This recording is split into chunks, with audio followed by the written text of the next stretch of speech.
Your memory is not a recording. It never was. Every time you remember something, your brain rebuilds it from scratch, pulling pieces from different places, filling the gaps with whatever seems right, and saving the new version over the old one.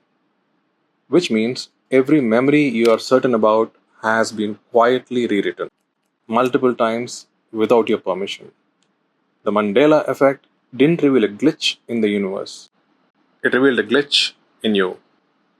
In 2010, a woman named Fiona Broome walked out of a paranormal convention and mentioned casually to a stranger that she remembered Nelson Mandela dying in prison in the 1980s. She remembered the coverage, the footage, the speech his widow gave to the cameras. The stranger remembered it too. So did several other people nearby. They compared details. The details matched. Nelson Mandela was alive. He had been alive the entire time. He would go on to become president of South Africa and die in 2013 at the age of 95, a free man in his own home. None of that explained what they remembered. Broome went home and posted about it online. The response was not what she expected. Thousands of people remembered the same thing, not vaguely, specifically, with confidence.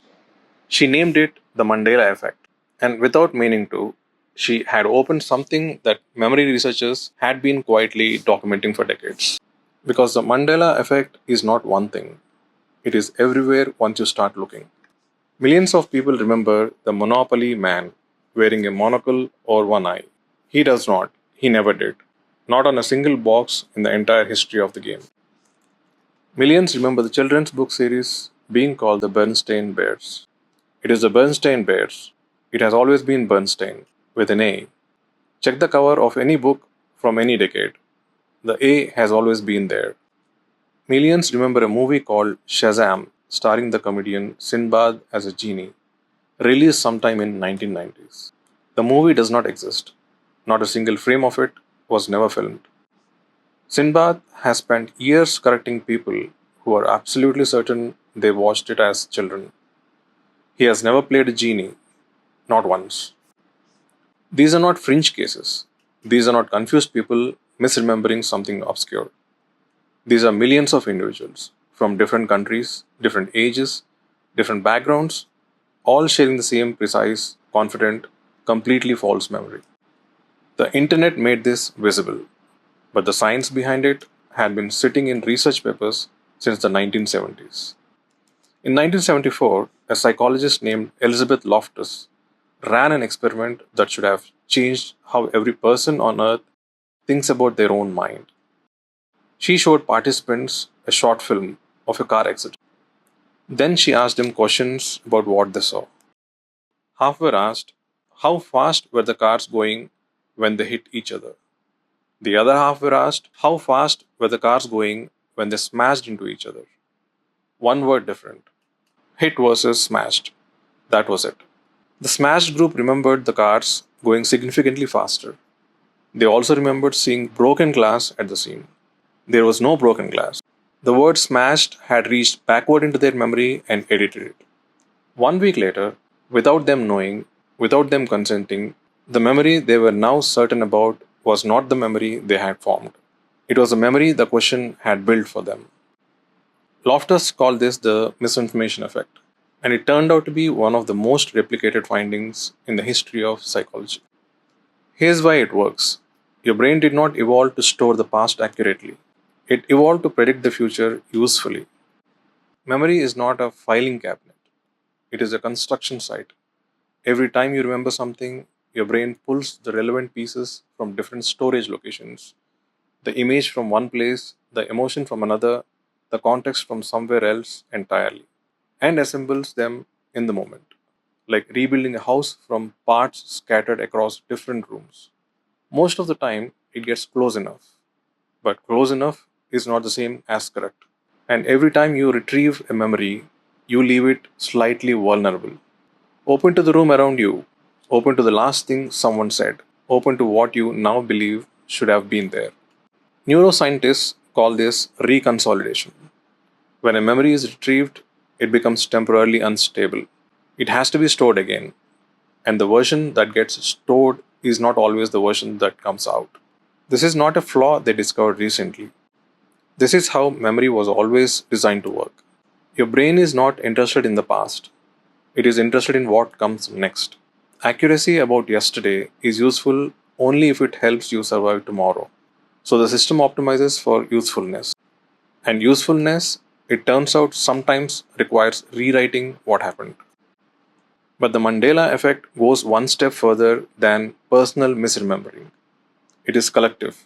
That is the part that needs explaining. In 1995, a researcher named Henry Roediger ran what became known as the DRM paradigm, named after the three psychologists who developed it. Participants were read a list of related words: bed, rest, awake, tired, dream. Then they were asked to recall the list. Almost universally, they confidently remembered a word that had never been on the list at all: sleep. The word that connected everything. The word their brain had silently generated to make sense of the pattern. They didn't guess it, they remembered it. With the same certainty, they remembered the real words, sometimes with more certainty. This is a false memory, not planted by suggestion, not caused by trauma, generated automatically by a brain doing exactly what it was built to do: finding patterns, completing them, and filing the completed version as fact. Now, apply to that generation of children who grew up reading similar books, watching similar TV, absorbing similar cultural patterns. Their brains were all running the same completion algorithm on the same incomplete data. When one of them misremembers something, they don't remember it randomly. They misremember it in the same direction, toward the version that fits the pattern best. The Berenstain Bears sounds like it should end in ein, because almost every similar name does.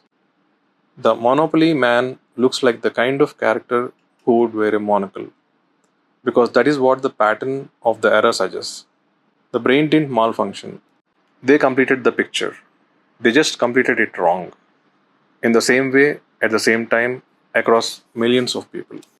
And now, here is the part that most people stop before they reach.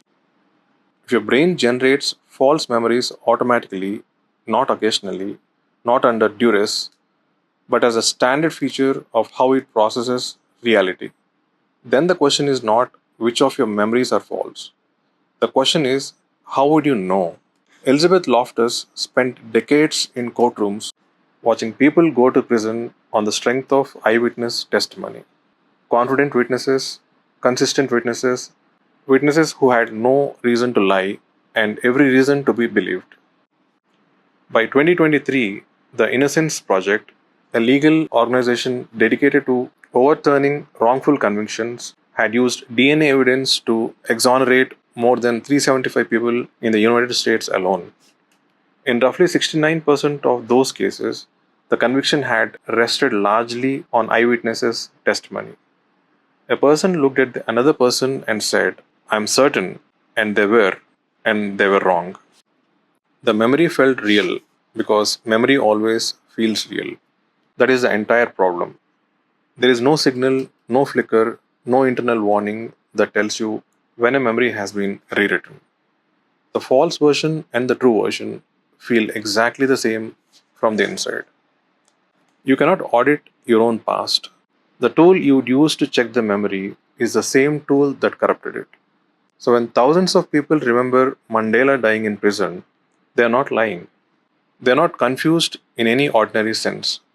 They are reporting accurately what their brain is telling them. Their brain is telling them something that never happened with complete confidence. Because confidence is not the brain's way of indicating truth. Confidence is the brain's way of indicating that the memory has been retrieved and assembled without obvious error. The assembly can be wrong, the confidence stays. This does not mean memory is useless. It means memory was never built for the purpose we decided to give it. We made it the foundation of identity, of justice, of history, of everything we know about who we are and what happened to us. And it was built for something simpler: getting through the day, predicting what comes next, making sense of the pattern in front of you right now. Your memory is not a record of your life, it is your brain's best current guess at what your life probably was. Updated constantly, revised without notice, saved over the original every time you look. The Mandela Effect has 1,000 explanations depending on who you ask. Parallel universes, simulation errors, mass hysteria, but the least dramatic explanation is also the most disturbing.